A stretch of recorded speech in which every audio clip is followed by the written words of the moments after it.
डाला, कलश रखा और महाराज माताओं को बुलाया। देखो माताओं को जल्दी विश्वास नहीं होता किसी पे, और एक बार विश्वास हो जाए तो वो विश्वास टूटता भी नहीं जल्दी। रोहिणी ने भगवान को ले लिया और महाराज दाऊ दादा को मैया यशोदा ने ले लिया। और महाराज जब गए तो दोनों सामने लेकर के बैठी, तो भगवान माता रोहिणी की तरफ गर्गाचार्य जी महाराज ने देखा तो देखते ही रह गए, देखते ही रह गए। सांस नहीं चल रही, आंखें खुली की खुली रह गई। तो मैया यशोदा ने रोहिणी से कहा, रोहिणी देखो तो बाबा जी को क्या भयो, वो राधे राधे तो ना हो गई। तो महाराज जैसे ही देखा, रोहिणी ने हाथ पकड़ के हिलाया, बाबा ओ बाबा। तो गर्गाचार्य जी की त्राटक समाधि लगी थी, खुल गई। भगवान बोले हैं, मैया बोली बाबा कहवा तेरी श्वास नहीं चल रही, तेरे मोड़ो खोलो को खोलो रह गए, हमने तो सोची तुम्हारो राधे राधे हो गई। तो गर्गाचार्य जी महाराज बोले, मैया हम तो तेरे लाला को भविष्य देख रहे, भविष्य की बात कर दें तो 2 नंबर की कमाई सब निकाल के दे दे माता। और अब तो बहुत शुभ अवसर है अपनी 2 नंबर की कमाई 1 नंबर करने को, क्योंकि मोदी जी ने अब 2000 का नोट भी बंद कर दिया। और तुम्हारी चोरी ना पकड़ी जाए, इसके लिए अच्छा है कि भागवत पे चढ़ा दो, पुण्य का पुण्य मिल जाएगा और तुम्हारी चोरी भी नहीं पकड़ी जाएगी। प्रेम से बोलो, जोर से बोलना पड़ेगा। एक बार मुस्कुराते हुए बोलिए राधे। अब मोदी जी ने नोट 2000 का नोट भी तो बंद कर दिया अभी। माता अब तुम्हें पति को नहीं देना है 2 नंबर की कमाई, भागवत पे चढ़ा दो, बहुत पुण्य मिलेगा। कहोगी महाराज हम तो सब पति को दे दें लेकिन भागवत पे ना चढ़ा सके। हाँ, चाहे वो 2000 का नोट रखा रखा बर्बाद हो जाए, लेकिन महाराज पुण्य नहीं कर सके। बोल भगवत्सल भगवान की। सुखदेव जी महाराज कहते हैं, राजन मैया बोली लाला कहा भविष्य देखो है। तो गर्गाचार्य जी महाराज कहते हैं, मैया दुनिया में एक विवाह के लिए परेशान रहे, लेकिन तेरे लाला के 16,108 विवाह होंगे। मैया बोली कछु दक्षिणा कम है का? एक विवाह के चक्कर में तो पूरी जिंदगी चक्कर काटे, और जाके 16,108 होंगे तो क्या दशा होगी। महाराज दक्षिणा कम हो तो और ले लो, लेकिन खत्म कर दो। गर्गाचार्य जी महाराज बोले, मैया मैं सच कहूँ हूँ, तेरे लाला के 16,108 ही विवाह होंगे। मैया बोली चल बाबा तू तो मेरे लाला को नामकरण कर दे। गर्गाचार्य जी महाराज यशोदा से बोले, मैया जो तेरी गोदी में है ये तेरो बेटा नहीं है। फिर बोले अयम हिरोहिणी पुत्रो रमयन हृदय गुणै आख्यास्यते रामिति बलाधिक्याद बलम विदुः। मैया जो तुम्हारी गोदी में है ये तुम्हारा बेटा नहीं है, ये रोहिणी का बेटा है। इसका में बल अधिक है, इसका नाम राम है, और बल अधिक होने के कारण इसका नाम बलराम होगा। और रोहिणी से बोले जो तुम्हारी गोदी में है शुक्लो रक्तस तथा पीता इदानीम कृष्णाम गता। कभी ये शुक्ल वर्ण में जन्म लेते हैं, कभी पीत वर्ण में जन्म लेते हैं, लेकिन द्वापर में इन्होंने कृष्ण वर्ण में जन्म लिया है, इसलिए इनका नाम कृष्ण होगा। और जैसी जैसी लीला करते चले जाएंगे इनका नाम पलते चले जाएंगे। इनके नाम अनेक अनूपा, मैंने कहो तमति अनुरूपा। इनके नाम बहुत अनेक होंगे। तो परीक्षित जी महाराज ने पूछा, ये बताओ बलराम जी का नाम आप कहते हो मूसलधारी है, हलधर भी होगा, ये हलधर नाम कैसे पड़ गया? तो श्री सुखदेव जी महाराज कहते हैं, राजन जब लड़के का विवाह होता है और विवाह जब पूरा हो जाए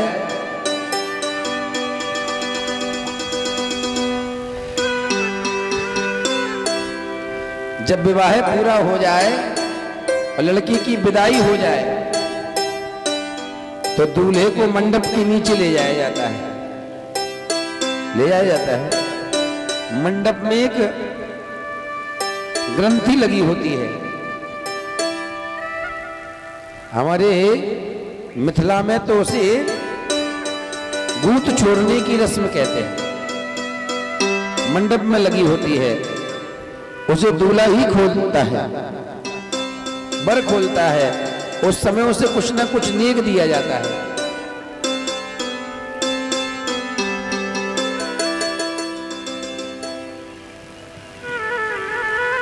नेक दिया जाता है।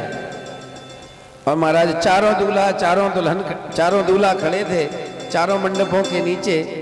जनक जी और सुनैना खड़ी थी। तो जनक जी ने राम जी से कहा, राघव पूरा विवाह हो गया, तुमने कुछ नहीं मांगा, कुछ तो मांग लो। राम जी बोले हमें जरूरत ही नहीं है, सब है अयोध्या में। भरत से कहा, भरत बोले हम तो वैसे ही साधु हैं, हमें जरूरत ही नहीं है। शत्रुघ्न से पूछा तो शत्रुघ्न ने भी मना कर दिया। लक्ष्मण से डर के पूछा, लक्ष्मण से जब डर के पूछा तो लक्ष्मण बोले हाँ हमें चाहिए, हमको चाहिए। तो राम जी ने लक्ष्मण की तरफ देखा, लेकिन लक्ष्मण जी ने नहीं देखा राम जी की तरफ। बोले अगर राम जी की तरफ देख लिया तो मांग नहीं पाएंगे, इसलिए लक्ष्मण ने राम की तरफ नहीं देखा। और महाराज जनक बोले हाँ हाँ मांग लो लक्ष्मण, क्या चाहिए सो मांग लो। लक्ष्मण बोले जनक से पहले एक वचन दो कि दोगे। जनक जी बोले हम वचन देते हैं कि हम देंगे, मांग लो। तो लक्ष्मण बोले भाई महाराज अगर देना चाहते हो तो हमें वो हल दे दो जिस हल से तुमने माता सीता को प्रकट किया है, वो हल दे दो। और तभी से लक्ष्मण का नाम हलधर पड़ गया। भगवान के नामों की तो जैसे जैसे लीला करते जाएंगे वैसे वैसे भगवान के नाम पढ़ते चले जाएंगे। सुखदेव जी महाराज वर्णन करते हैं, राजन एक दिन भगवान खेल रहे थे और खेलते खेलते ही भगवान ने मिट्टी का ढेला उठाया और मुख में मेल लिया कि ये केदा क्रीड़ा मानस्ते रामाध्या गोपदारिका। एक दिन भगवान खेल रहे थे और खेलते खेलते भगवान ने मिट्टी का ढेला उठाया और मुख में मेल लिया। सारे सखाओं ने देखा तो मैया से जाके बोले मैया तेरे लाला ने माटी खाई, सुन रे यशोदा माई। और जब बेटा मिट्टी खा ले तो मैया को बहुत गुस्सा आती। मैया तुरंत दौड़ के आई और भगवान से बोली चोरे तेने माटी खाई। भगवान बोले ना मैया ना, मैंने माटी ना खाई। बोले सारे सखा कह रहे हैं तेने माटी खाई। भगवान बोले ना मैया। बोले ना हम भक्षित नाभ्या सर्वे मिथ्या विशंसिनः। मैंने कोई नहीं बाहर की वस्तु नहीं खाई, सब झूठ बोल रहे हैं। मैया बोली दाऊ दादा कह रहे हो तेने माटी खाई। भगवान बोले अगर दाऊ दादा कह दे मैया तो मैं मान लूंगा कि मैंने माटी खाई। अच्छा मैया ने दाऊ दादा को बुलाया, अरे बलराम अरे दाऊ। दाऊ दादा दौड़ के आए, बोले कहा बात है मैया, कहा बात है। सो मैया बोली दाऊ तेने देखो कि लाला ने माटी खाई। सो दाऊ दादा कहवे वाले कि हाँ माटी खाई। भगवान ने इशारे में कह दिया हाँ कह दो कह दो, तुम हमारी कह दो हम तुम्हारी कह देंगे। दाऊ दादा बोले इशारे में मेरी क्या कहेगो दारी के। भगवान बोले हम तो कहेंगे मैया हम तो माटी को ढेले ही खावे और दाऊ दादा तो भांग को गोला सटकावे। प्रेम से बोलो। और जैसे ही दाऊ दादा की बात कही तो मैया बोली चले दाऊ लाला ने मट्टी खाई। दाऊ दादा बोले मैया मैंने देखो ना है, देखो ना है, सारे सखा के रहे लाला ने माटी खाई, सो मैं कहवे लगे हो। भगवान बोले मैया मैं कहूं तो ना, दाऊ कबू कह ही ना सके मैंने माटी खाई। ना हम भक्षित नाभ्य सर्वे मिथ्या विशंसिनः यदि सत्याग्रहस्तरिहि। भगवान बोले मैया अगर अब भी विश्वास नहीं है तो आकर के मेरे मुख में देख ले। समक्षम पश्चिमी मुखम, आकर के मेरे मुख को देख ले। मैया बोले दाढ़ी के तोपे तो रोम को विश्वास ना है, रोम को मैं जरूर देखूंगी। और मैया जैसे ही आई भगवान का कान पकड़ा और कान पकड़ के भगवान ने जैसे मुख खोला तो मैया ने मुख में देखा तो मैया को भगवान को करोड़ों ब्रह्मांडों का दर्शन होने लगा, क्योंकि भगवान के रोम रोम में ब्रह्मांड बसा है। रोम रोम प्रति लागे कोटि कोटि ब्रह्मांड। और मैया ने भगवान के मुख में भारत देश में मध्य प्रदेश में टीकमगढ़ जनपद निवाड़ी हो गया। हाँ तो निवाड़ी जनपद में पृथ्वीपुर तहसील, और पृथ्वीपुर तहसील में महाराज बी सागर मंदिर, उस मंदिर में पंडाल में मैया भगवान को कान पकड़ के खड़ी है। मैया ने अपने घर वागन भगवान के मुख में देखो तो मैया तो बेहोश हो गई। भगवान ने जल के छींटे लगाए, मैया को होश आया। भगवान ने बेतनी माया से भगवान को सब भुला दिया, मैया को सब कुछ भुला दिया। और जब मैया को होश आया तो भगवान बोले मैया मैंने माटी खाई। मैया ने गले से लगा लिया, ना लाला तेने माटी बिल्कुल नहीं खाई। परीक्षित बोले मैया ये क्यों कह रही है?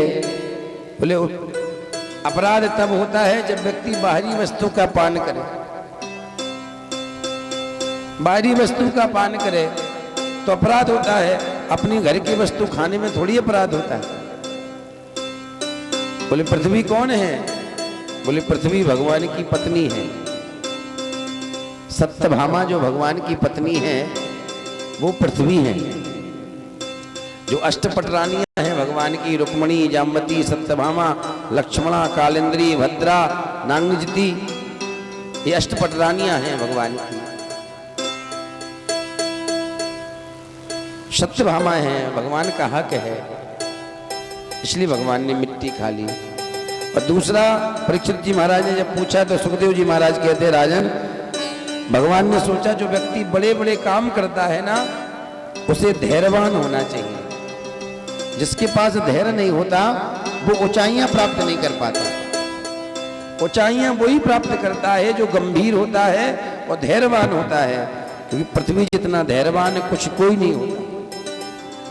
पृथ्वी पर सुबह से उठते हैं, मलमूत्र त्याग करते हैं, खेती करते हैं, पानी निकालते हैं, सब कुछ करते हैं, लेकिन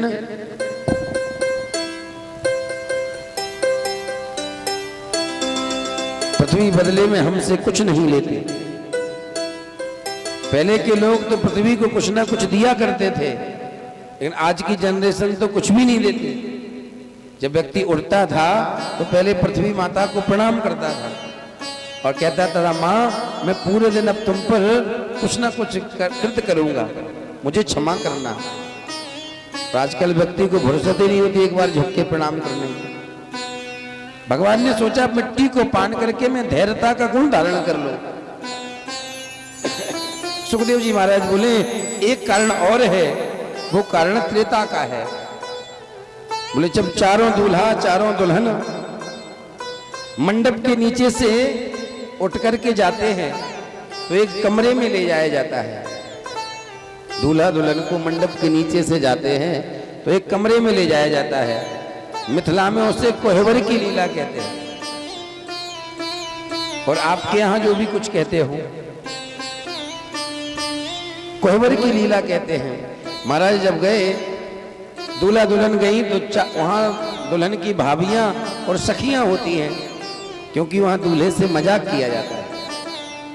चारों भैया राम लक्ष्मण भरत शत्रुघ्न और चारों दुल्हन जाके उस कक्ष में गई। सारी सखियां भाभियां खड़ी थी, आपस में बात करने लगी। बोले जब तक इनसे बातचीत नहीं होगी तब तक आनंद नहीं आएगा, तब तक आनंद नहीं आएगा। और चारों दूल्हा सरकार गर्दन झुका करके बैठे हैं। एक सखी बोली पता है ये गर्दन क्यों झुकाए हैं? बोले क्यों? बोले इनका और सीता का मेल ही नहीं है। सीता है गोरी और ये है काले, इसलिए तो इनकी गर्दन झुकी है। सो लक्ष्मण जी ने हाथ पैर चलाए, सो राम जी ने दबा दिया, ठहरो ये तो चाहती हैं कि बात करें। एक सखी भरत जी के पास गई और भरत जी से बोली, ये बताओ तुम्हारी माताओं के नाम क्या हैं? भरत तो साधु है। भरत ने सीधे कह दिया कौशल्या, कैकेयी, सुमित्रा।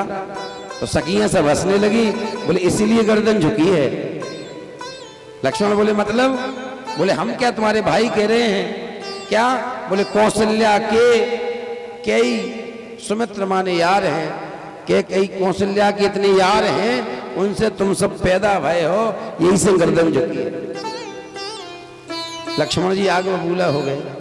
राम जी ने कहा ठहरो ठहरो, रहने दो, बोलने दो, ये तो मजाक होगा ही।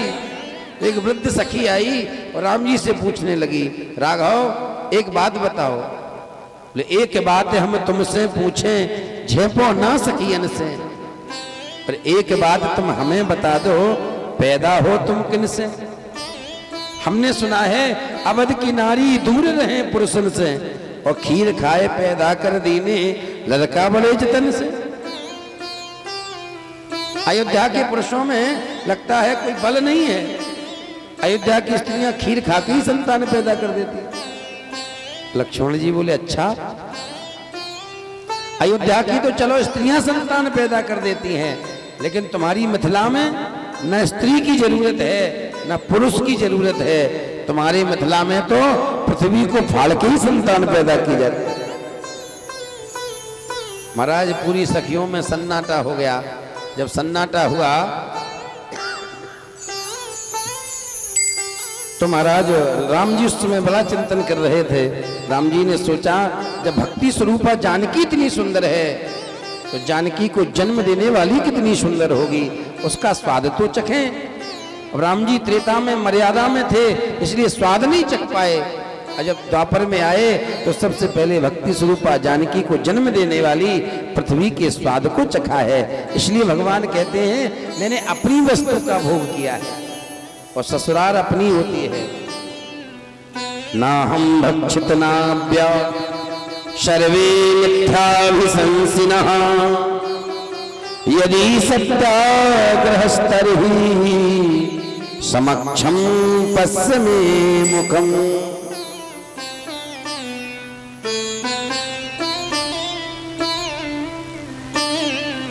हम लोगों के बीच में तुम लोग पर्ची लिख के नहीं दे सकते, जब कहेंगे तभी भेजोगे, इतने ज्ञानवान हो। अच्छा लिख रहे हो तो लिख लो। बोल भक्तवत्सल भगवान की जय। राम राघव रमैया तुम्हें वंदना।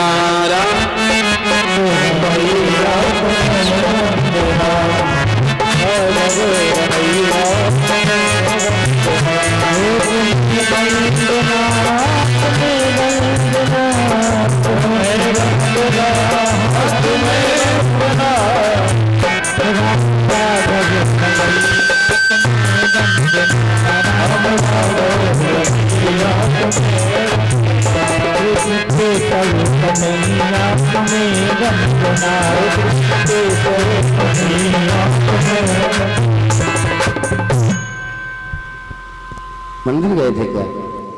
खुल गया? चलो बढ़िया, तुम दर्शन तो कराए।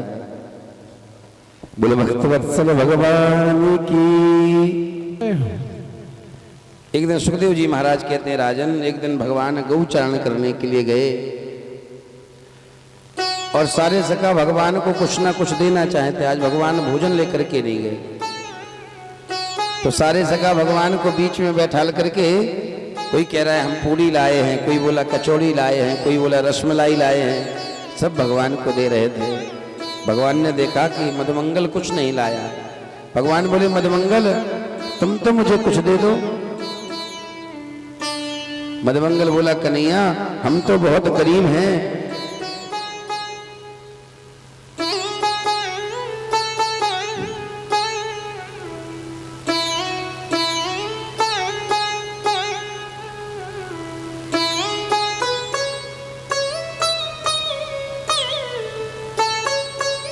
भगवान की नंदोत्सव महोत्सव के पावन उपलक्ष्य में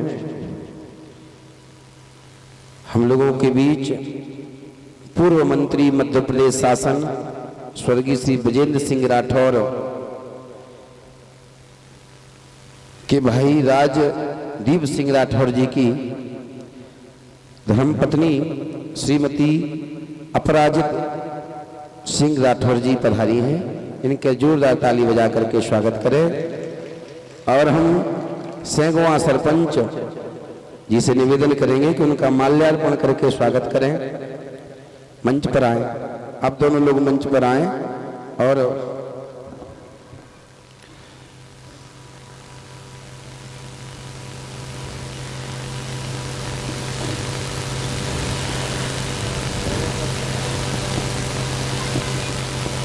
संतोष सरपंच जी की पत्नी आइए। जब कोई प्रतिष्ठित व्यक्ति आए तो प्रतिष्ठित व्यक्ति अगर सम्मान करे तो उसकी गरिमा अलग होती है। आप लोग ताली बजाने में बहुत कंजूस हो।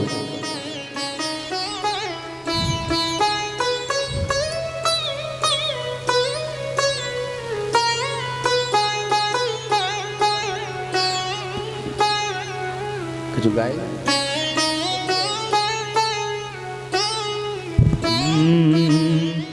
श्री वृंदावन बिहारी सावरे नंदलाला बिहारी सावरे नंदलाला श्री वृंदावन बिहारी सावरे नंदलाला बिहारी सावरे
Hare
राजदीप जी की धर्मपत्नी अपराजिता जी से, ये आपका क्षेत्र है, आप उसके अग्रिम तैयारी कर रही हैं।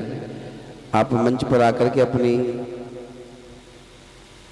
अच्छा रहने दें, 2 शब्द बोलकर राधे राधे तो बोल दो, कम से कम लगे तो कि हम जिसको चुनाव कर रहे हैं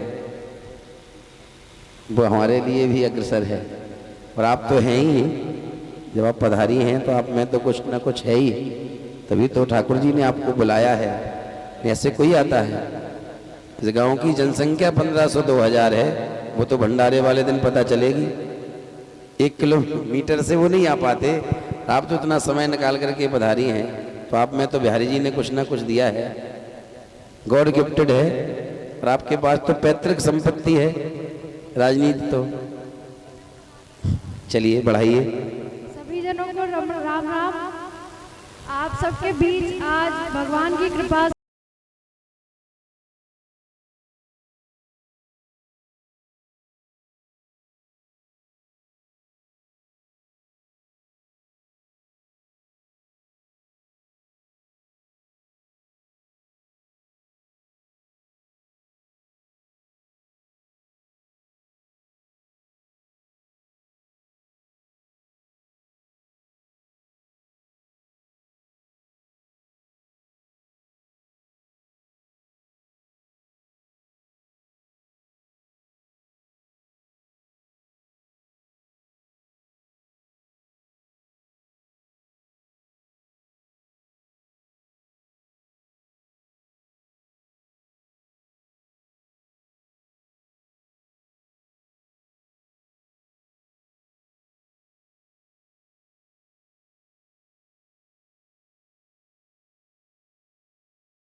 बोली है तो आप आगे भी बहुत अच्छा काम करेंगे। बोलो वृंदावन बिहारी लाल की जय हो। सजा दो घर तो गुलशन सा, सजा दो घर तो गुलशन सा,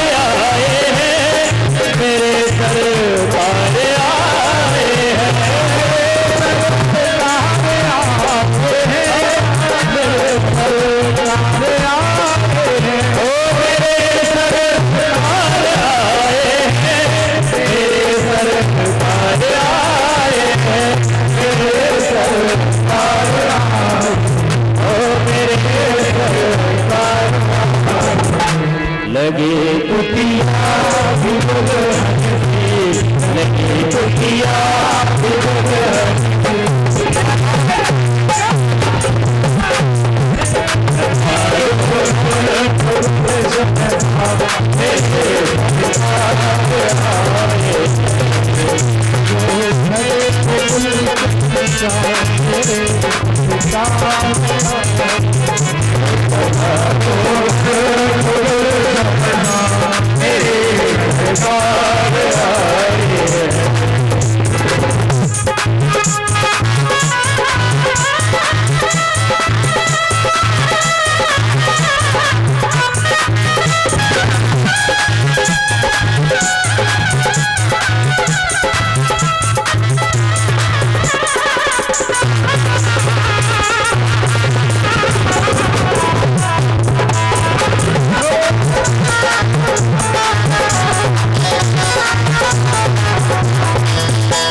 भक्तवत्सल भगवान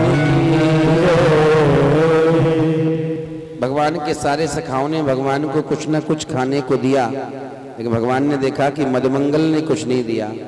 भगवान बोले मदमंगल तुम भी मुझे कुछ खाने को दो। तो मदमंगल के नेत्र सजल हो गए।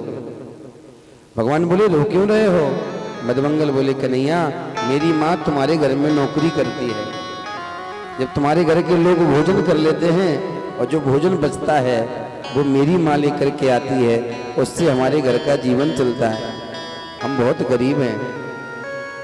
जब मदमंगल के मुख से सुना तो भगवान के हाथ में जो भोजन था वो भगवान ने सब रख दिया।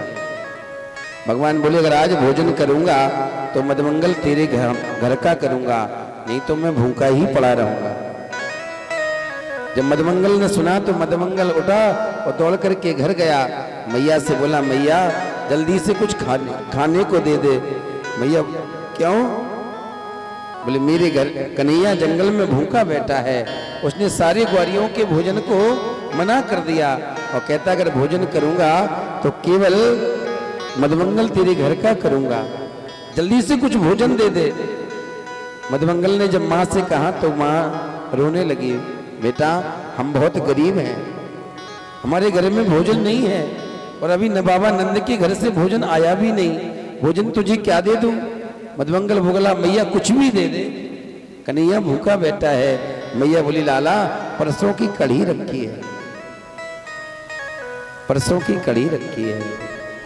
मदमंगल ने सुना तो कढ़ी के पात्र को उठाया लेकर के दौड़ पड़ा। जब भगवान के पास पहुंचा तो याद आया अरे कन्हैया तो नित नौ ताजा माखन खाता है, ये परसों की कढ़ी तो बहुत खट्टी हो गई होगी, कन्हैया खाएगा तो स्वाद बिगड़ जाएगा। मदमंगल बोला अगर लेके चला गया तो कन्हैया मानने वाला भी नहीं है, लेकिन झाड़ी के पीछे खड़ा होकर के स्वयं पीने लगा। भगवान ने देख लिया अरे मदमंगल मेरा लाए हुआ भोजन खुद पी रहा है। भगवान उठ करके दौड़ लगाई तो मदमंगल ने जल्दी जल्दी पीना शुरू किया तो मदमंगल के मुख पर कड़ी फैल गई। भगवान जब पास में आए तो पात्र फेंक दिया, मदमंगल ने टूट गया। भगवान बोले मदमंगल तू मेरे लिए लाए हुए भोजन को खुद पान कर लिया, मेरे लिए नहीं छोड़ा। मदमंगल के नेत्र सजल हो गए, रोते हुए बोला कन्हैया हम बहुत गरीब है ना, मेरे घर में कुछ नहीं था और तेरे घर से भी भोजन आया नहीं था। मैंने मैया से जिद की तो मैया ने परसों की कड़ी रखी थी दे दी, तो मैं लेकर के आया। कन्हैया बहुत खट्टी थी, तू पीता तो तेरे मुख का स्वाद बिगड़ जाता। भगवान बोले पीने तो देता। मदमंगल बोले क्षमा करना मैं तुम्हें नहीं कुछ दे सका। भगवान बोले मैं जिसके घर का खाना चाहता हूँ मैं खा लेता हूँ। मदमंगल बोला कन्हैया अब कैसे खाएगा, न तो पात्र है और न भोजन है। भगवान बोले मेरे लायक तो अभी बचा है। कहाँ बचा है?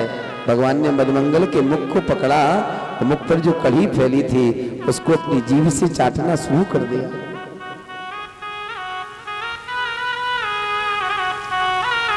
जैसे भगवान ने चाटना प्रारंभ किया मदमंगल चरण पकड़ करके बैठ गया। कन्हैया तू तो यारों का यार है, मुझे पता नहीं था तू इतना हमसे प्रेम करता है। भगवान बोले कन्हैया क्या प्रेम अमीरी गरीबी देखकर की जाती है? मित्रता अमीरी गरीबी से नहीं होती, मित्रता तो निष्कपटता से होती है। तू तो निष्कपट मेरा मित्र है। महाराज मदमंगल चरणों में गिरकर लिपट गया। कन्हैया तू मेरा यार है, मेरा दिलदार है, ओ तू मेरा यार है, मेरा दिलदार है। आली कमली वाला मेरा यार है, आली कमली वाला मेरा यार है। मेरे मन का आली कमली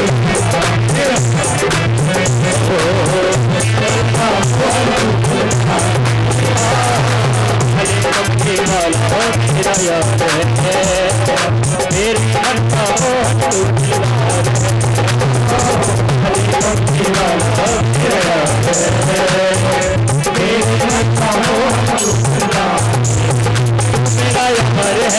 है। मेरा दिलदार है, तू मेरा यार है, मेरा दिलदार है, और तू मेरा यार है, मेरा दिलदार है,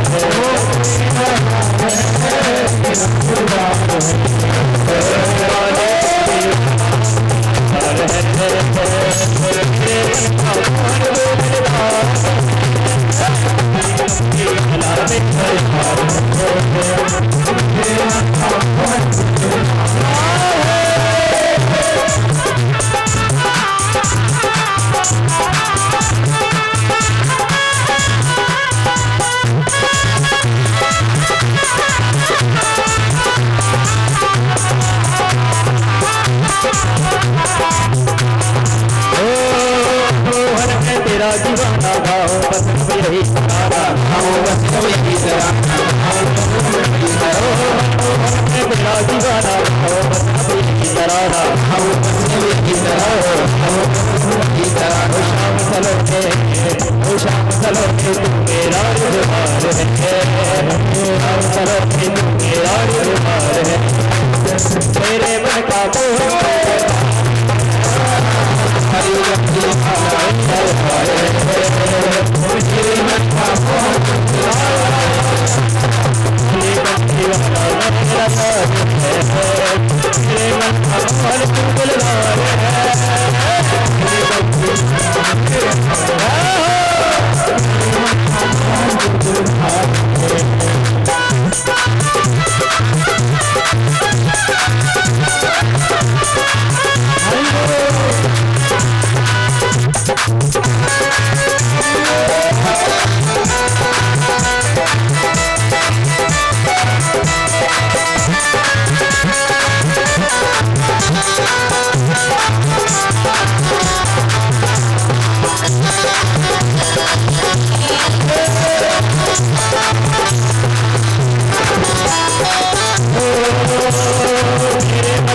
कैया था मेरे धड़कन का प्यासा, मेरे धड़कन का प्यासा, मेरे धड़कन का प्यासा, मेरे मन में एक कैया था मेरे धड़कन का प्यासा, मेरे धड़कन का प्यासा, मेरे धड़कन का प्यासा, चलो के चलो के मेरा रुमाल है, चलो के मेरा रुमाल है, मेरे मन का वो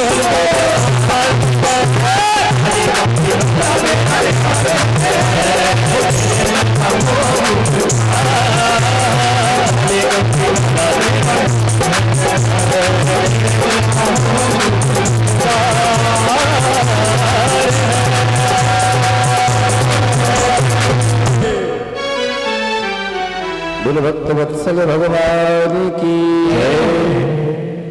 मधुमंगल महाराज भगवान से लिपट करके बहुत रोया। भगवान बोले, मधुमंगल तेरी भक्ति से मैं प्रसन्न हूँ, तू मांग ले जो चाहिए हो। मधुमंगल ने भगवान की चरण भक्ति मांगी है। परीक्षित जी महाराज ने सुखदेव जी से प्रश्न किया, महाराज नंद यशोदा का कौन सा तप है जो सुख देवकी और वसुदेव को मिलना चाहिए, वो सुख नंद यशोदा को मिला है? ऐसा कौन सा तप किया है नंद यशोदा ने? तो श्री सुखदेव जी महाराज कहते हैं, परीक्षित जो नंद और यशोदा हैं ये पूर्व जन्म की धरा और वसु है। एक बार वसु जी महाराज कहीं गए हुए थे, धरा घर में अकेली थी और कुछ संत घर में पधारे और उन्होंने भोजन करने की इच्छा प्रकट करी। तो धरा ने उन्हें घर में बैठाला, बोले बैठो हम तुम्हारे लिए भोजन बनाती हैं। रसोई में जाके देखा, रसोई में जाके देखा तो देखा कोई राशन नहीं है। तो धरा पीछे के गेट से निकल करके एक बनिए की दुकान पर गई और बनिए से कहा ये राशन निकाल दो। बनिए ने राशन तो निकाल दिया, बोला पैसे? धरा ने कहा देखो भैया पैसे तो नहीं है, मेरे घर कुछ संत आए हैं, उन्हें भोजन कराना है। मैं वचन देती हूँ पहले मैं आपका कर्जा चुकाऊंगी, बाद में मैं भोजन करूंगी, आप मुझे अभी राशन दे दो। बनिया बोला तुम्हारे पास धन नहीं है तो कुछ और दे दो। धरा बोली क्या चाहिए? तो उस बनिए ने धरा के स्तन की तरफ इशारा किया। जैसे इशारा किया स्तन की तरफ, वहीं छुरी रखी थी, धरा ने अपना स्तन काट करके बनिए को दे दिया। अपनी साड़ी को स्तन बांध करके आई, भोजन बनाया और संतों को भोजन परोस रही थी कि परोसते परोसते इतना रक्त का स्राव हो गया कि परोसते परोसते ही बेहोश हो गई। संतों ने जल के छींटे लिए, गोदी में लिया, तब तक वो बनिया दौड़ा दौड़ा आया और धरा के चरणों में गिर के रोने लगा, मुझे क्षमा कर दो, मुझे माफ कर दो, मैं विषय वासना में भर गया था। संतों ने पूछा क्या बात है, क्यों रो रहे हो? बोले महाराज, ये आप लोगों को भोजन कराने के लिए मेरी दुकान पर राशन लेने आई थी, इसके पास धन नहीं था, धन नहीं था, तो मैंने कहा धन नहीं है तो कुछ और दे दो। मैंने इसकी स्तन की तरफ इशारा किया और महाराज इसने 1 मिनट नहीं लगाया, छुरी से अपना स्तन काट करके मुझे दे दिया और राशन लेकर आपको भोजन बना करके खिलाया है। ये मेरे कारण इसकी दशा हुई है। जब संतों ने सुना तो संतों के नित्य सजल हो गए। संतों ने धरा को वरदान दे दिया, तुमने इन संतों के लिए स्तन का दान किया है, हम तुम्हें वरदान देते हैं, यही स्तन का पान त्रिलोकी का नाथ आकर के स्वयं करेगा। वही धरा और वसु बाबा नंद और मैया यशोदा बने। जो संतों के लिए, ब्राह्मणों के लिए किया गया धर्म, किया गया दान, महाराज कभी निष्फल नहीं जाता, और धर्म तो कभी निष्फल जाता ही नहीं है। अगर आप भगवान को 10 रुपए दोगे तो भगवान तुम्हें 100 देने की कैपेसिटी रखता है। जब तुम भगवान के लिए 2 रुपए नहीं दे सकते, भगवान भी सोचता है जिसे अपने मन का ही कर लेने दो। तुम उसी में भटकते रहोगे, भटकते रहोगे और आसक्ति में मर जाओगे तो प्रेत बन जाओगे। और धन अगर धर्म में नहीं लगा पाया भोग के बाद तो वो विनाश ही करेगा। या तो घर में ऐसी बीमारी कर देगा तो पैसा उसी में चला जाएगा, या कोई लड़का जुआरी शराबी हो जाएगा, वो उस मार्ग में लेकर के चला जाएगा। धन का पहले तो भोग कर लो, जितने सुख करने हो कर लो, और भोग से बचे तो उसका सदुपयोग कर लो।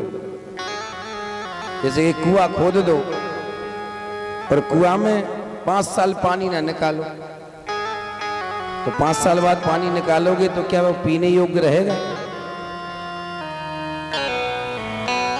पीने योग्य नहीं रहता।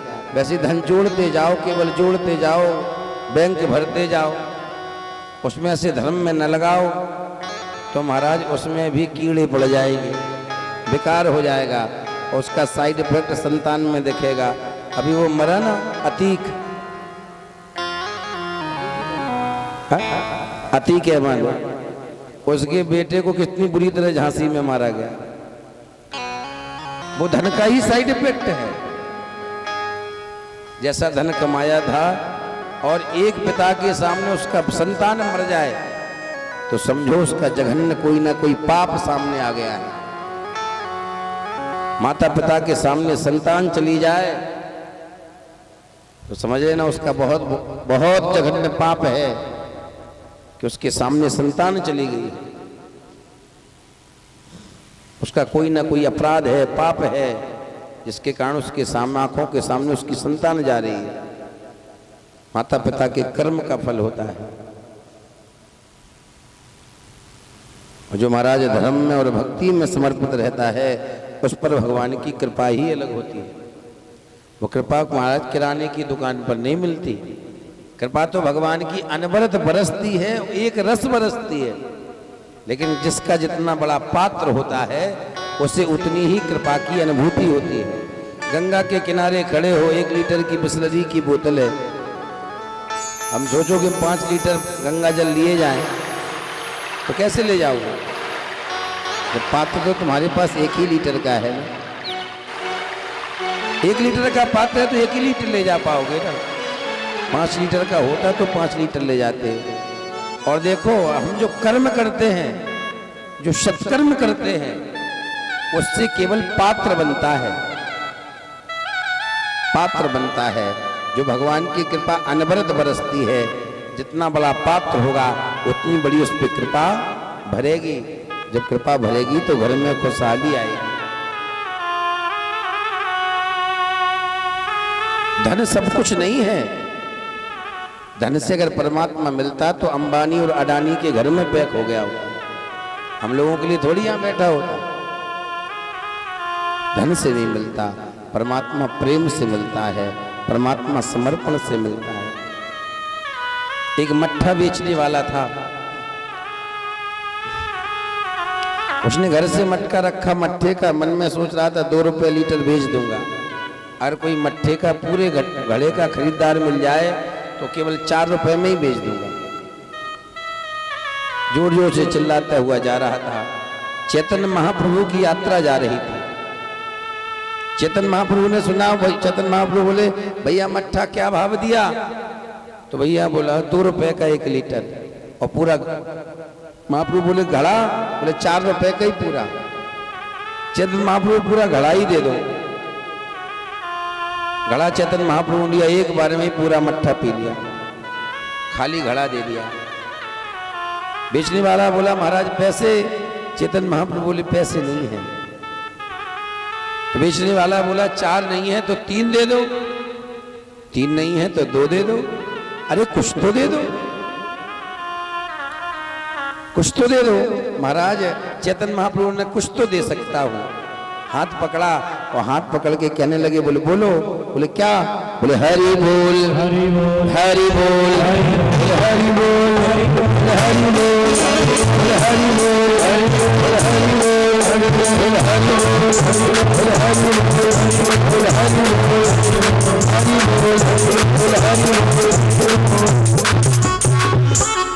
नाचते नाचते चैतन्य महाप्रभु छोड़कर जाने लगे तो मट्ठा बेचने वाला बोला महाराज पैसे? तो चैतन्य महाप्रभु बोले पीछे से सारे उनसे ले लेना।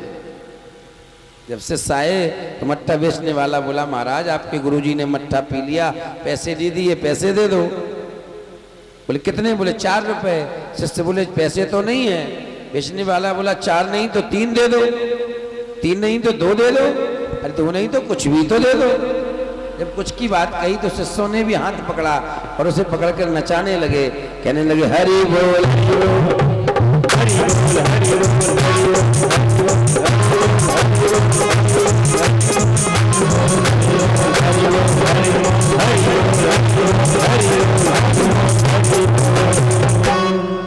शिष्य नाचते नाचते इतना भक्ति से ओतपोत कर दिया नाम में, शिष्य छोड़ के चले गए। अब वो नाचता ही रहा, नाचता ही रहा, नाचता ही रहा।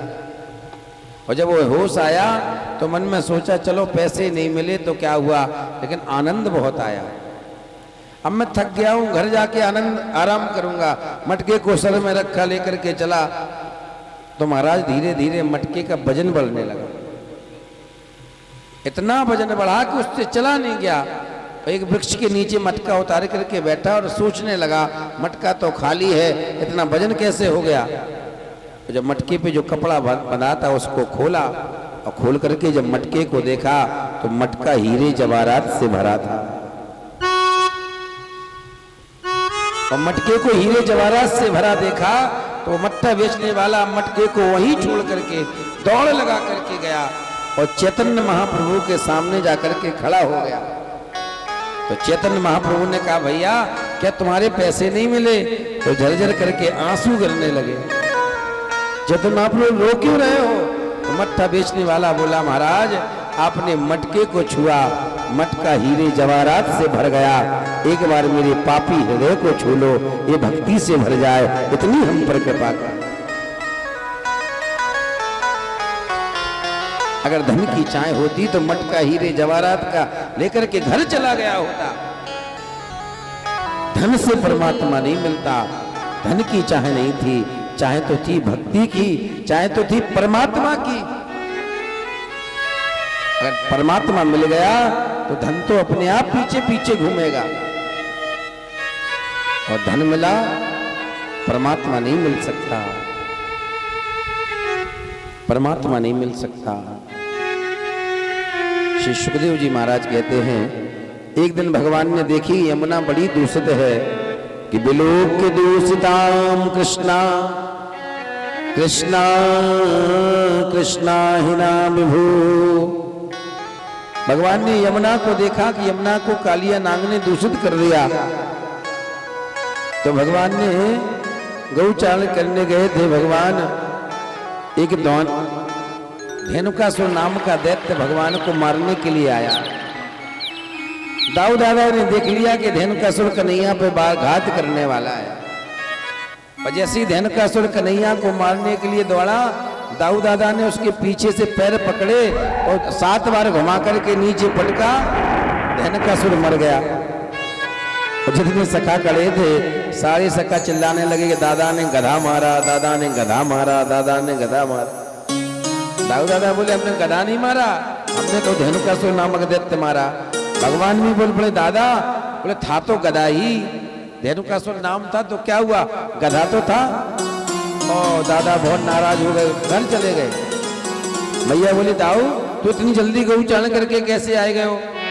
दाऊ दादा बोले मैया जो कन्हैया बहुत बिगड़ गए है। बोले क्यों?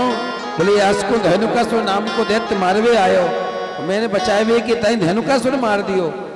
और सारी सखा कह रहे मैंने गधा मारे हो, और मैया जो लालू कह रहे हो कि गधा मारे हो। पीछे से भगवान आ गए। मैया बोली चोरे कन्हैया तू दाऊ की बुराई करे और दाऊ ने धेनुकासुर मारे हो। भगवान बोले मैया दादा ने मारो तो धेनुकासुर है, लेकिन था तो गधा ही। और महाराज भागवत का गधा भी बहुत सुंदर है। वैसे गधा सुंदर होता नहीं है, लेकिन भागवत जी का गधा जिसका भगवान उद्धार करे वो तो सुंदर होगा ही होगा। जब भगवान ने भी कह दिया दादा ने गधा मारा, तो दाऊ दादा क्रोध में तलमला उठे। तो मैया बोली दाऊ कल से इसके संग ये चरावे मत जाइयो। भगवान तो ये चाहते ही थे कि दाऊ दादा कल हमारे साथ न जाए। बोले क्यों? बोले कल भगवान को कालिया नाग का उद्धार करना है, और दाऊ दादा को लेके जाएंगे तो जाति जाति का असर सबके पास होता है? आप सब यादव लोगों से कोई दूसरे गांव का ठाकुर लड़ने लगे, तुम्हारी गांव में बड़ी बेमनुष्ठता हो, तो दूसरे गांव का लड़ेगा तो लठ लेके तो निकल जाओगे बाहर, क्योंकि जाति कहाँ जाएगी। जब तक जग दारुण दुख नाना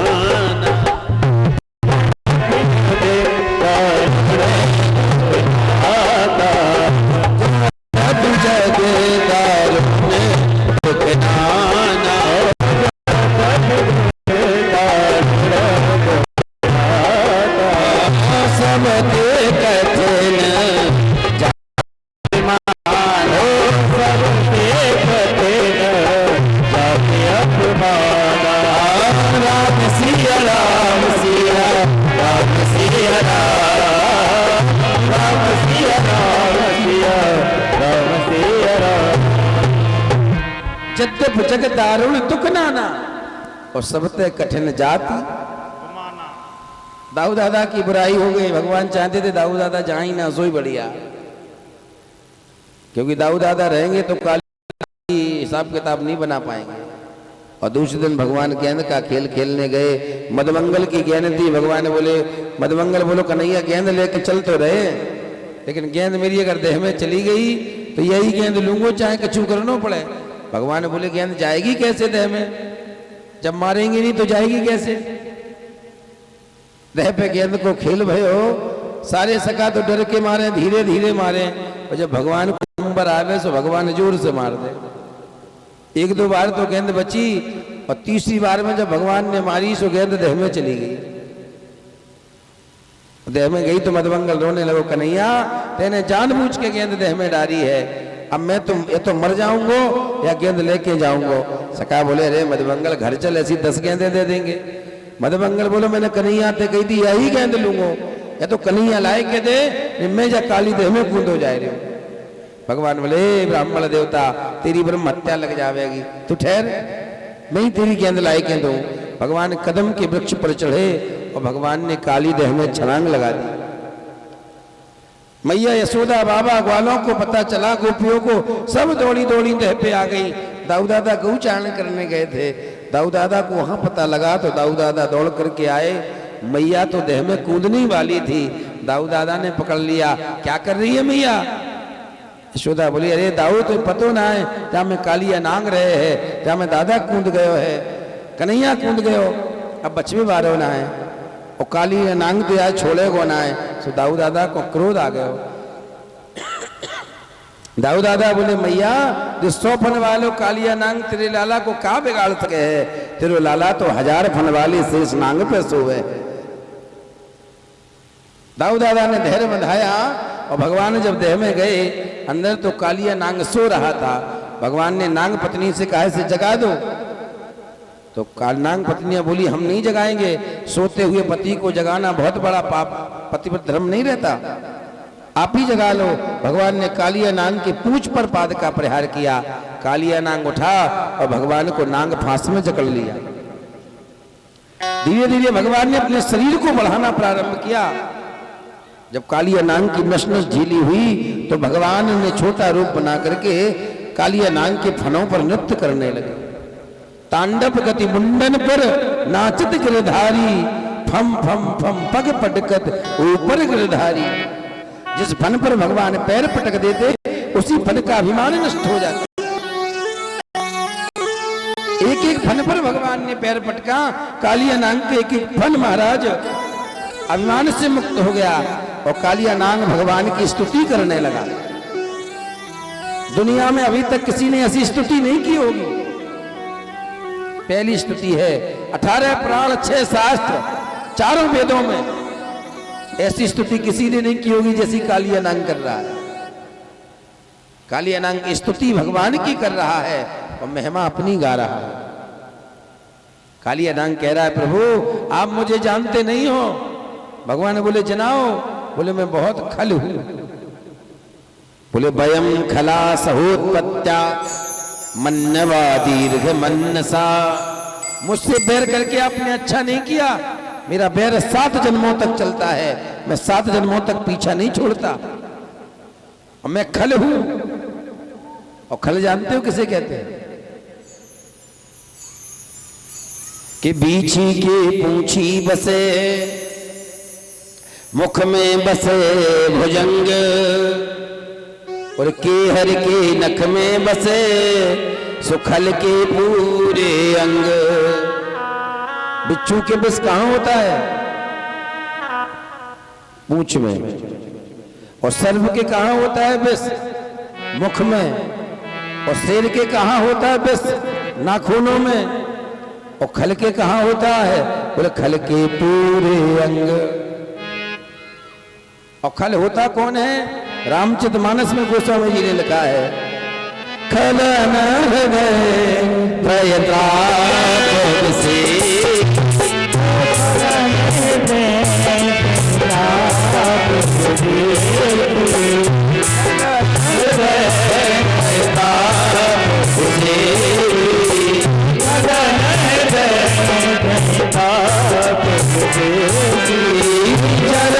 सदा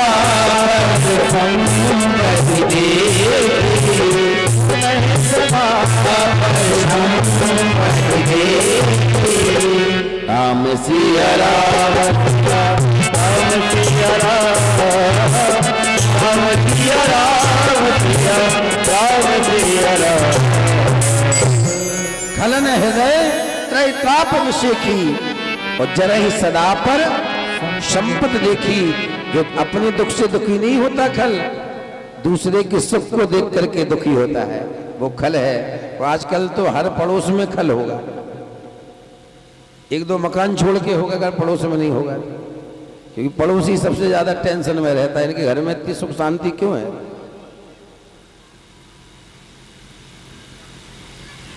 अगर पड़ोसी अच्छा मिल जाए तो मानो तुम्हें स्वर्ग का वास मिल गया। आजकल पड़ोसी तो अच्छे नहीं मिलते। कालिया नांग ने स्तुति करी, भगवान ने उसके अभिमान को नष्ट किया। और देखो कालिया नांग ने भगवान से जब कहा प्रभु हम दोषी नहीं हैं, दोषी आप हो, हम अपराधी नहीं हैं, अपराधी आप हो। भगवान बोले क्यों? कालिया नांग बोला पहले बताओ ये संसार को बनाने वाला कौन है? बोले आप। इस संसार में 3 गुणों के प्राणी कौन बनाता है? बोले आप। इस संसार को चलाने वाला कौन है? आप। इस संसार का संहार करने वाला कौन है? आप। जब संसार को चलाने वाले आप हो, बनाने वाले आप हो और नष्ट करने वाले आप हो, महाराज जब आपको हमसे अच्छे कर्म की जिज्ञासा थी तो हमें तामसी योनि में जन्म क्यों दिया? चलो तामसी योनि में जन्म दे भी दिया तो हमारे कंठ में विष क्यों रखा? अगर विष हमारे कंठ में ना होता तो क्या यमुना दूषित होती? विष थैलियां कंठ में रखी हुई, रसना में मेरी रस आए कहां से? जिस दुर्लभ दर्शन आपका हो वो और की सेवा में जाए कहां से? मिला तामसी योनि में जन्म जिसे वो शुद्ध सतोगुण लाए कहां से? हमें दोष भले ही लगाओ प्रभु, पर अच्छा बुरा तो बनाते तुम ही हो। हमें भले ही दोषी ठहराओ, तामसी योनि में जन्म आपने दिया, कंठ में विष की थैली आपने रखी। अगर चलो तामसी योनि में जन्म दे दिया था तो कंठ में विष की थैली न रखते तो क्या यमुना दूषित होती? भगवान ने 3 जगह उत्तर नहीं दे पाए। एक बार सतयुग में नहीं दे पाए, एक बार त्रेता में नहीं दे पाए, एक बार महाराज द्वापर में नहीं दे पाए।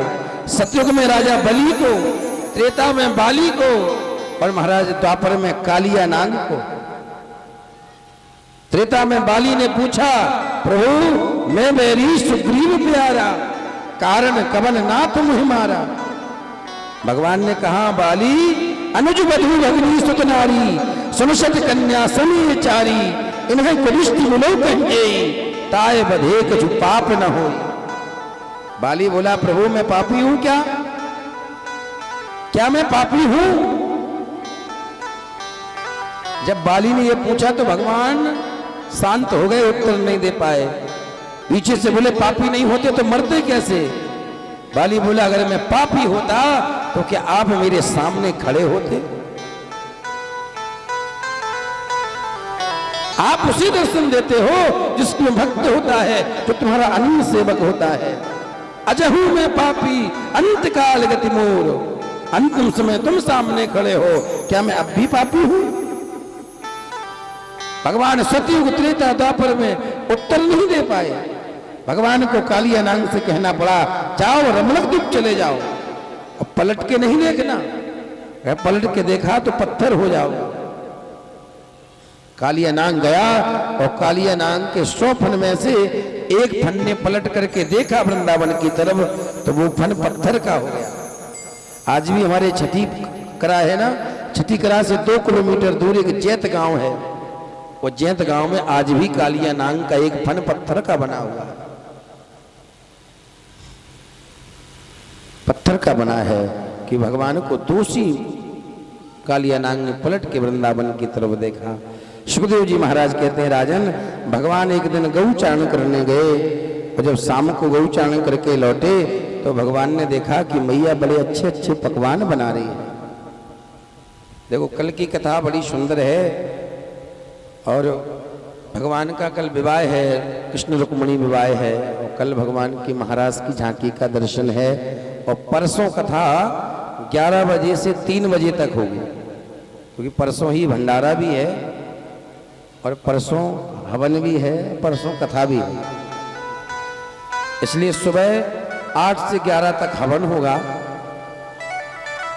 पूर्णाहुति रोक दी जाएगी और 11 से 3 कथा होगी। कथा से उतरने के बाद यज्ञ की पूर्णाहुति होगी, पूर्णाहुति के बाद भोग लगेगा और 4 बजे से भंडारा शुरू हो जाएगा। परसों की रूपरेखा, कल की नहीं। कल तो आप इसी टाइम आना। कितने बजे से? 2 बजे से है, क्योंकि हमने आप लोगों की जितनी एनर्जी नहीं है, हमारा स्टेमिना बहुत कमजोर है। नहीं तो हम भी 12 बजे से बैठ के कथा सुनाने लगे। हम आलसी आदमी हैं, शरीर इतना शिथिल हो गया है कि एक्टिविटी है ही नहीं, केवल उतना ही है। इसलिए 2 बजे से ही पधारें। कल परसों 11 बजे से कथा होगी, आप सब समय से पधारें। और परसों भंडारा भी है, यही कथा सुनना, फिर यही भोजन करना और रात की ब्यारू भी बांध के ले जाना। रात में थक जाओगी तो कौन बनाएगा? प्रेम से बोलो, राधे राधे। जोर से बोलना। राधे एक बार मुस्कुराते हुए बोलिए राधे। राधे राधे। कल बारात है, उसकी तैयारी करके जरूर आना। सुखदेव जी महाराज कहते हैं राजन भगवान लौटे तो बड़े अच्छे अच्छे पकवान बना रही थी मैया। भगवान ने देखा, मैया से बोले मैया बड़े अच्छे पकवान बना रही है, कचू खाए को दे दे। सो मैया बोली ना लाला ना, आज तो घर में इंद्र की जय जय है, जब तक इंद्र की पूजा ना होगी तब तक खाए को नहीं मिलेगो। भगवान बोले मैया जो इंद्र कैसो देवता है। मैया बोली देख लाला मुझसे बात मत कर, जाके लाल बाबा से बात कर ले।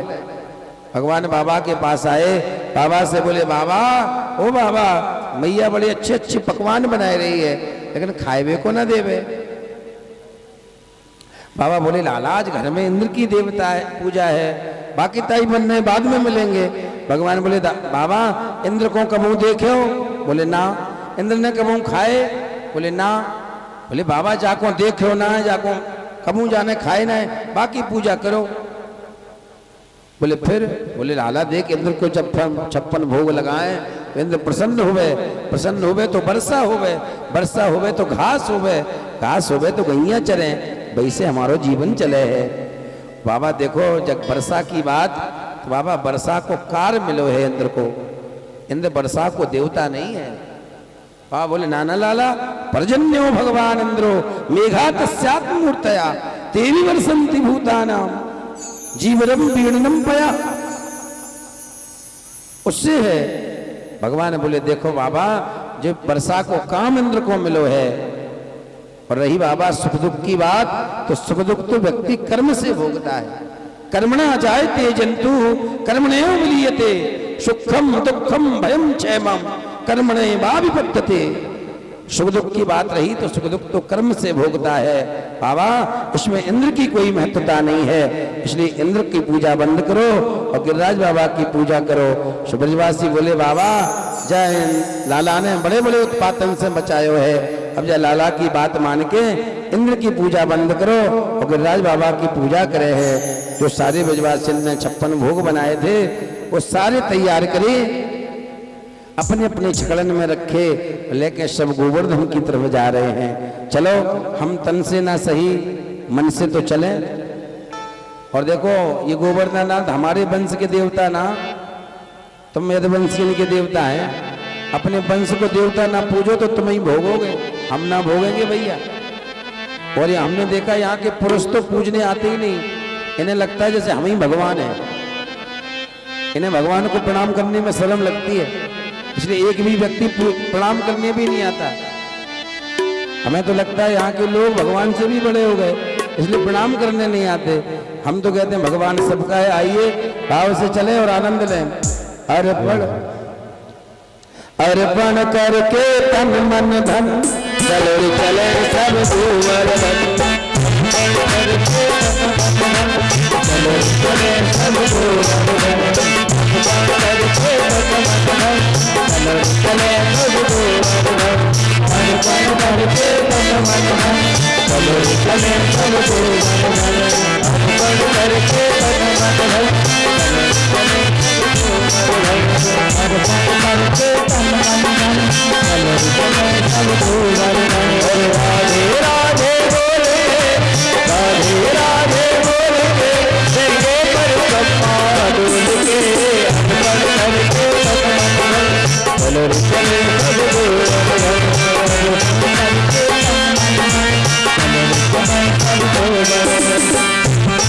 और प्रथम दान घाटी में पहुँचेगा, गिरधारी को लेके भीष सवार। दान घाटी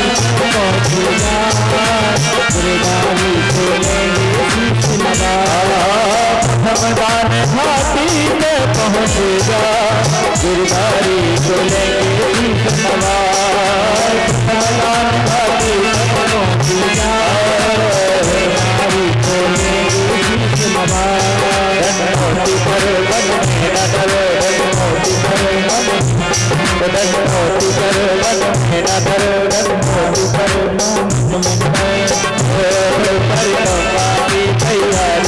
घाटी में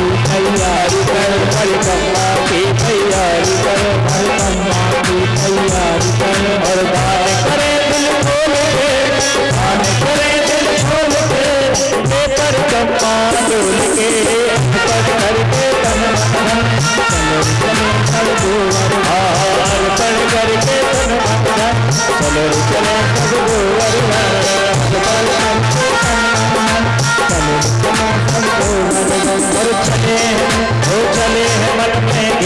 का धर ध्यान चले मन में गिरधर का धर ध्यान मिला तुझी कालो खाई स्थान मिला तुझी कालो खाई स्थान और चले हैं मन में गिरधर का धर ध्यान मिला तुझी कालो खाई स्थान चले मन में गिरधर का धर ध्यान और मिला तुझी कालो खाई स्थान और जसीपुरा में जाएंगे जसीपुरा में जाएंगे अरे जसीपुरा में जाएंगे जसीपुरा में जाएंगे और दूध की धार चढ़ाएंगे दूध की धार चढ़ाएंगे अरे दूध की धार चढ़ाएंगे दूध की धार चढ़ाएंगे भक्ति भाव से बोलेंगे भक्ति भाव से बोलेंगे कर चप्पा डोल के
चलो चले चल गोवर हार बन करके तन मन धन चलो चले चल गोवर हार बन करके तन मन धन चलो चले चल गोवर रहो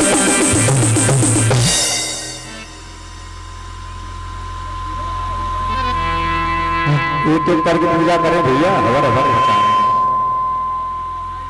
अरे मैं तो गोबर धन को भैया राधे अरे मैं तो गोबर धन को जाऊं मेरे वीर ना माने मेरे मन मान गोबर धन को जाऊं मेरे वीर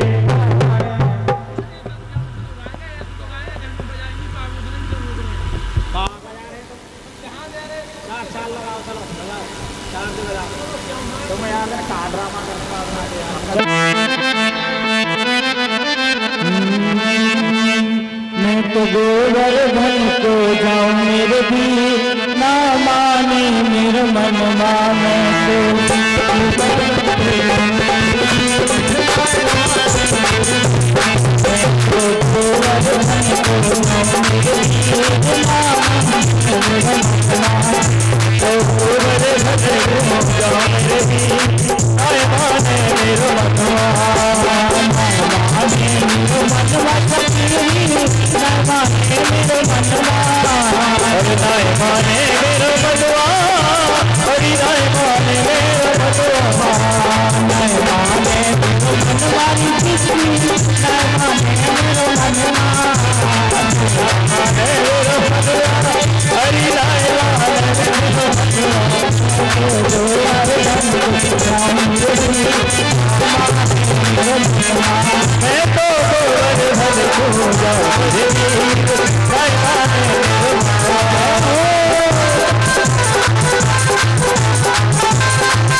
रे चंपा जाए चमेली जाए रे चंपा जाए चमेली जाए रे चंपा जाए चमेली जाए रे चंपा जाए चमेली जाए रे अरे संग मेरा ठठेरी जाए रही संग मेरा ठठेरी जाए अरे मैं कैसे रह जाऊं मेरे भी हाय माने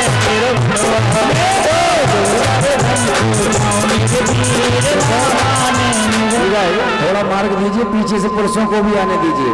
आप लोग आगे आगे खड़े हो जाते हो, यहाँ कोई व्यवस्था करने वाला भी नहीं होता। इन बच्चियों को पीछे करो, पीछे खड़े हुए पुरुषों को भी आने दो। पूजा करने भैया सभी आए। पीछे पीछे नाचो, पीछे। हेलो हेलो हेलो सभी आए भैया पूजा करने के लिए। भैया इनका माइक बढ़ाओ। शर्माए नहीं भैया, पूजा करने सब आए। ठाकुर जी का पूजन सभी करें, पूजा करके पीछे निकलते जाएं। ये तो भैया बड़े सौभाग्य से मिलता है ऐसा पूजन गिरिराज जी का। हर रोज तो कथाएं होती नहीं है यहाँ पर, कभी कभी होती होगी साल 2-4 साल में। तो भैया पूजन करने के लिए सभी भक्त जरूर आए, ऐसा सौभाग्य बार बार नहीं मिलेगा आप लोगों को। जय राधे, जय श्री राधे। राज महाराज की जय। एक तरफ से मार्ग छोड़ें, पुरुषों को भी आने दें।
आ जाए।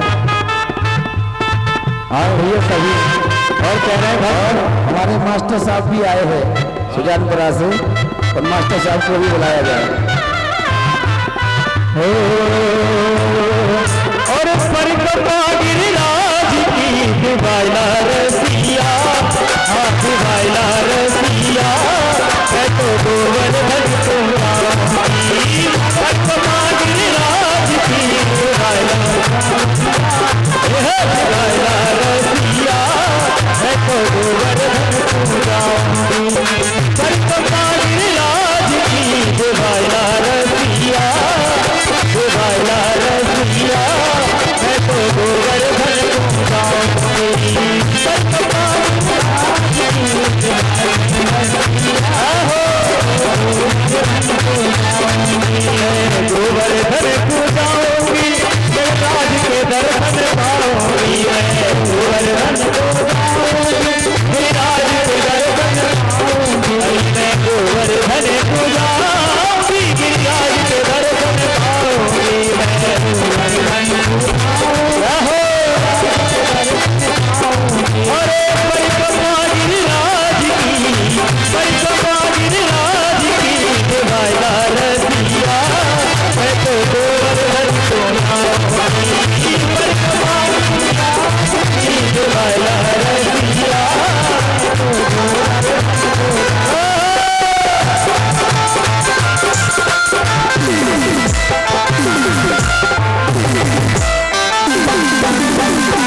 आज के सत्र को विश्राम। आइए बड़े भाव और श्रद्धा से सभी आरती करें। हरि ओम ह्रीं ज्वालामालिन्यै नमः रत्नेश्वर्यै नमः सर्वोपचारारभे गन्धार्थ पुष्पाणि समर्पयामि भाचन्द्रमा मनसो जाचक्षोः सूर्यो जायता सुहृदा वायुश्च प्राणश्च मुखादग्निः जायत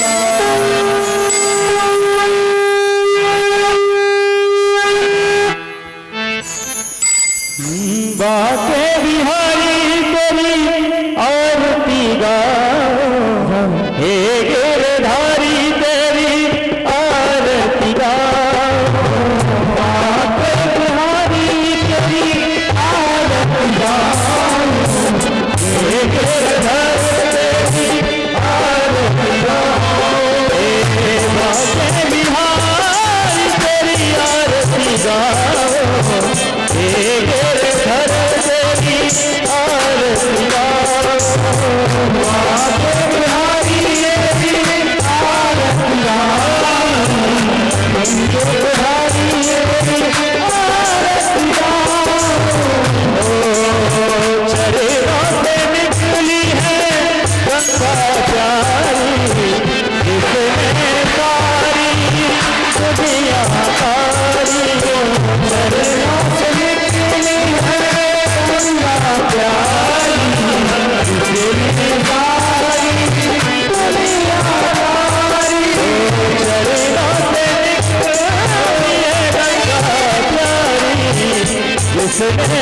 सारी दुनिया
आरोग्यार्थे आत्माभिवन्दनहस्ते पुष्पाणि गृहीत्वा मन्त्रपुष्पाञ्जलिः हरिः ओं जनेन यज्ञमे जन्तदेवास्तानि धर्माणि प्रथमान्यासन्नादेह नाको महिमानः सन्त यत्र पूर्वे साध्यः सन्ति देवाः हरिः ओं एकदन्ताय विद्महे वक्रतुण्डाय धीमहि तन्नो दन्तिः प्रचोदयात् हरिः ओं कात्यायने च विद्महे कन्याकुमारी धीमहि तन्नो देवी प्रचोदयात् हरिः ओं तत्पुरुषाय विद्महे महादेवाय धीमहि तन्नो रुद्रः प्रचोदयात् हरिः ओं अंजनी नन्दनाय विद्महे वायुपुत्राय धीमहि तन्नो हनुमत् प्रचोदयात् हरिः ओं द्रोणपुत्राय विद्महे शैलकुमाराय धीमहि तन्नो श्रीगिरिराजः प्रचोदयात् श्रीमौक्तिकामकुलचौपकपाटलाब्धे पुण्णाङ्गजातकर्वि वरसान् पुष्पै बिल्वप्रवाह तुलसीदलमञ्जरी विस्ताम्भोधियामि जगदीश्वर मे प्रसीदो